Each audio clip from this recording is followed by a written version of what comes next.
Study IQ IAS, अब तैयारी हुई affordable. Welcome to StudyIQ's Initiative, the podcast. I am your host, Dipansh Moorjani. So get your juices flowing because it is time for the podcast of the day. In the last episode, we had discussed one very important topic related to your exam, which was issues of governor.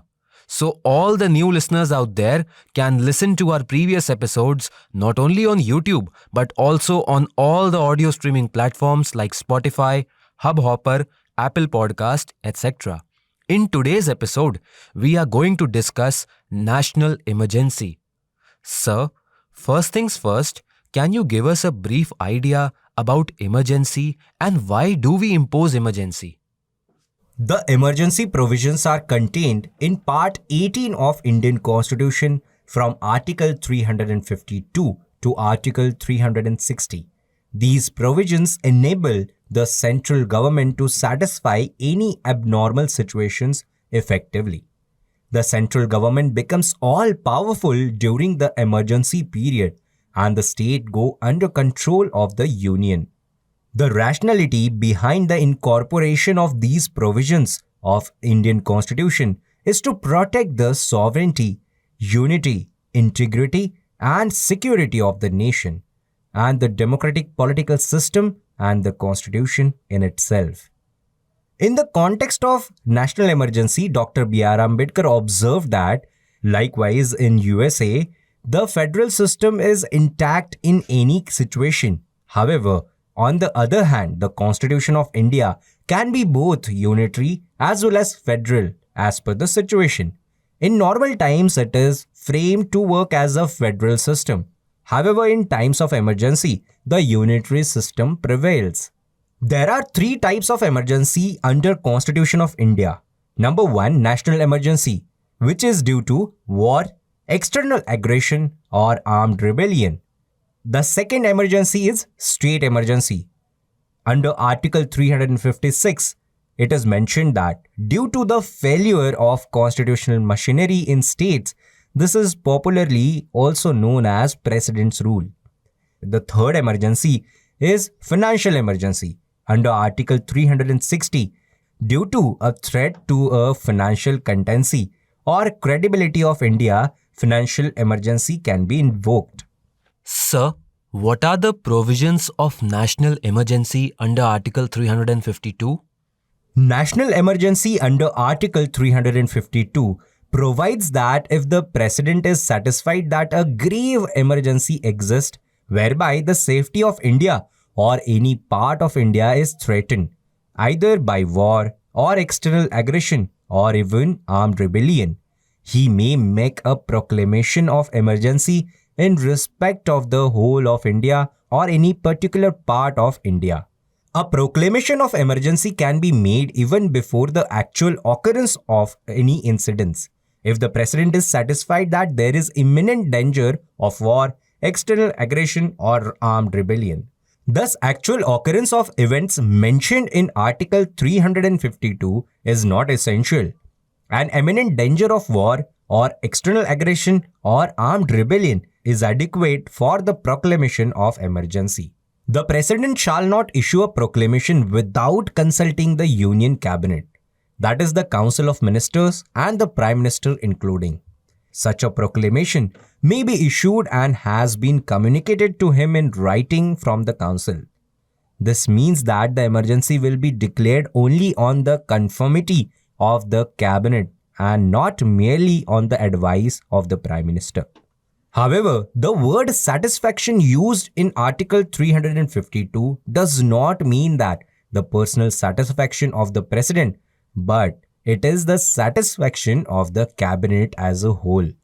The power to declare emergency can be exercised by the President only on the recommendations of the Council of Ministers. Sir, we are curious to understand Supreme Court's observations in case of national emergency.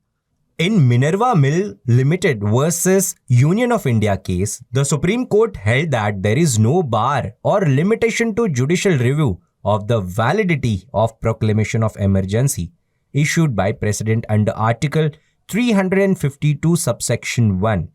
This proclamation of emergency can be challenged in any court of law on the basis of malafide for the declaration that was wholly based on extraneous and irrelevant facts, or it is absurd or perverse.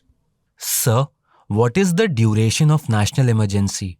And as you had mentioned that before proclaiming national emergency, President has to consult the cabinet. So what is the procedure of its approval?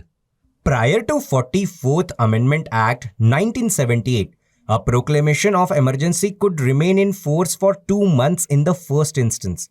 However, once approved by Parliament, the emergency could remain in force for indefinite time of period, as long as the executive wanted it to continue. However, the nature of indefinite period changed in 44th Amendment Act. 44th Amendment has curtailed the power of executive to extend the operations of emergency unnecessarily. After the 44th Amendment, proclamation of emergency could remain in force in the first instance for only 1 month. Such a proclamation, if approved, shall remain in force for the period of 6 months unless revoked earlier. This resolution approving a proclamation must be passed by both the Houses of Parliament by a very special majority, that is by majority of the total members of each house, and also a majority of not less than 2/3 of the members present and voting in each house. For the further continuance of emergency beyond the 6 months period, approval of Parliament would be required every 6 months. If the proclamation is issued at the time when the Lok Sabha has been dissolved or the dissolution of the Lok Sabha takes place during the period of 6 months without approving the proclamation, then the proclamation remains until 30 days from the first sitting of Lok Sabha after its reconstruction. Sir, now we are inquisitive to understand the process of revocation of national emergency. Till now we've understand how national emergency comes into picture, what are its provision and how it is being approved. Now let's try to understand how national emergency is being removed. A proclamation of emergency may be revoked by President at any time by a subsequent proclamation. That proclamation does not require any parliamentary approval as such. The President shall revoke a proclamation if the Lok Sabha passes a resolution it or disapproving its continuance, where a notice in writing signed by not less than 1/10 of the total members of Lok Sabha. The notice should be given to the Speaker if the lower house, means Lok Sabha, is in session, or this notice can be given to the President if the House is not in the session. A special sitting of Lok Sabha shall be held within 14 days from the date on which the notice is being received by the Speaker or by President for the purpose of considering the resolution.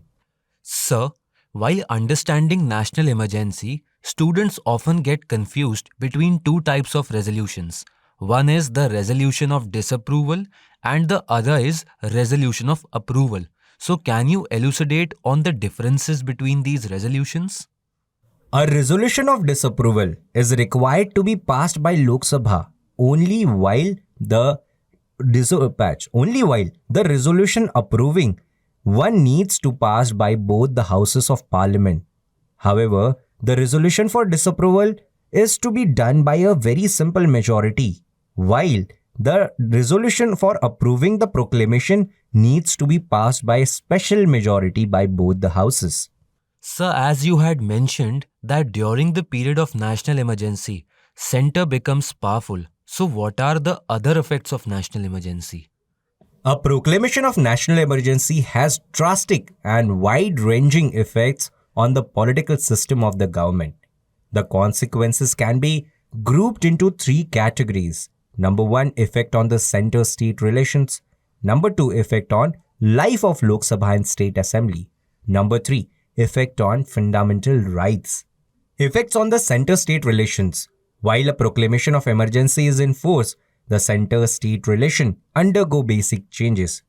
Executively, during a national emergency, the executive power of center extending to the directing any state regarding the way in which state should exercise its executive power. In normal times, the union can give executive directions to a state only on certain specified matters. Thus, the state government are brought under the complete control of the center, though they are not suspended. Second effect in center-state relation is in legislative domain. During a national emergency, the parliament is empowered to make laws on any subject matter mentioned in the state list. Though the legislative power of state legislature is not suspended, it becomes subject to the overriding powers of parliament. The laws made by the parliament on the state matters will not be functioning after the emergency ceases to operate. The third domain in center-state relation get affected due to national emergency is finance. While a proclamation of national emergency is in process, the president can either reduce or cancel the transfers of finances from center to state. Every such order of president has to be laid before the both houses of parliament. The second effect of national emergency is on the life of Lok Sabha and State Assembly. While a proclamation of national emergency is in process, the life of Lok Sabha is also extended beyond its normal term of 5 years by a law of parliament for 1 more year at a time. However, this extension cannot continue beyond a period of 6 months after the emergency has ceased to operate. Similarly, the parliament may extend the normal tenure of a state legislative assembly of 5 years by 1 more year each time. During a national emergency, subject to a minimum period of 6 months after the emergency has ceased to operate. Sir, understanding national emergencies' effect on fundamental rights becomes mandatory for any UPSC aspirant. So can you elaborate this effect? The third and most important effect of national emergency is on fundamental right. Article 358 and Article 359 sets out the effect of national emergency on fundamental rights.